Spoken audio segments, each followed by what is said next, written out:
Kris ora mung gaman, ananging gegamaning rasa. Sing landhep ora mung wilahe, nanging pamor kang nyayat ati. Ana wong katon gagah, tapi atine kosong. Ana wong meneng, ananging tembange ngelus langit. Kaya keris, meneng ing warangka, nanging nyimpen geni wicaksana. Ora nggurake swara, ananging nyilem ing sepi. Banyu ora pating gluduk, ananging maringi urip tanpa pamrih. Urip punika dudu perang nyebet liyan, nanging laku ngasah awake dhewe nganti murup kaya pamor ing keris lawas.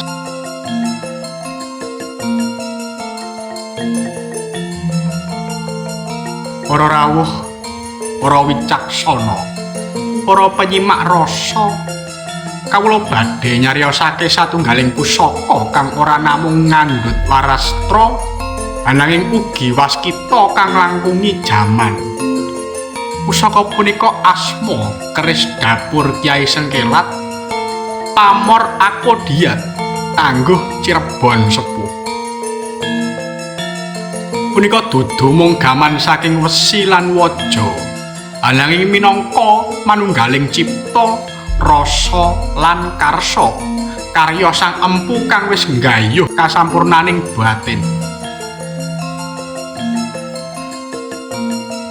Keris Kyai Sengkelat ingkang jejeg wawayanganipun minangka satriya kang tansah maju nglawan peteng, nanging boten kagodha dening piyala.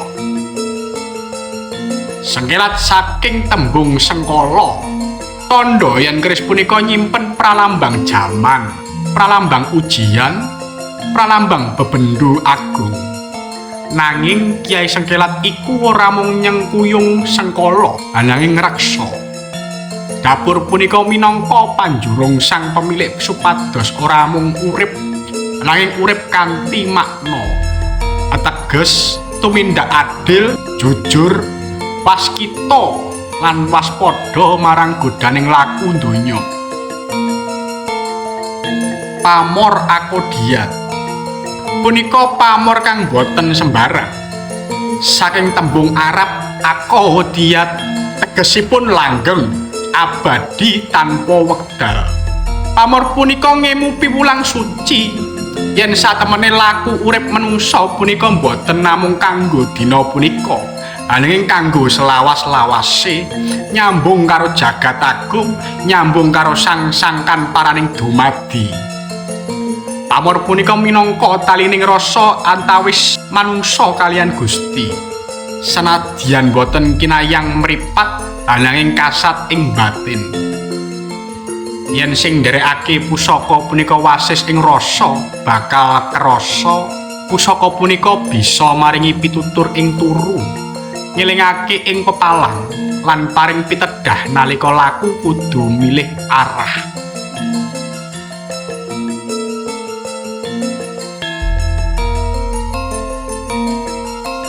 Lan punika tangguh Cirebon Sepuh. Pusaka punika lair saking Cirebon nalika jaman kabudayan lagi mekar ngembang kados kembang kanthil. Cirebon Sepuh punika tanah pancampuran antarane budaya Jawa, Sunda lan Islam.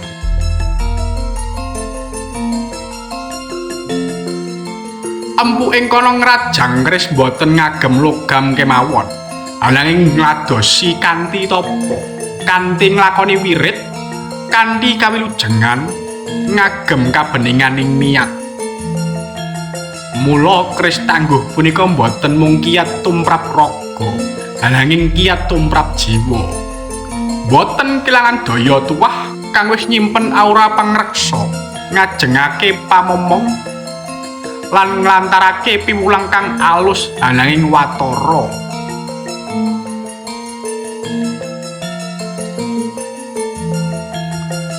Para rawuh saha para pawongan kang wis ngudari laku, punapa panjenengan sampun siap nyekel pusaka kados punika? Amargi Kyai Sengkelat ora dipun duweni dening sembarang wong. Pusaka punika milih sapa kang pantes, mleksanani tuwuhenipun pamor Akodiyat lan ngregani leluhuring Empu Cirebon Sepuh. Sing nyekel pusaka punika bakal kenging pitulungan ananging ugi kewajiban. Amargi saben tuwah ngancani tanggung jawab. Nanging nalika pantes nyekel panjenengan ora mung ngasta keris nanging ngasta piwulang langgeng. Yen urip iku kudu waskita, kudu suwung, kudu ngati-ati.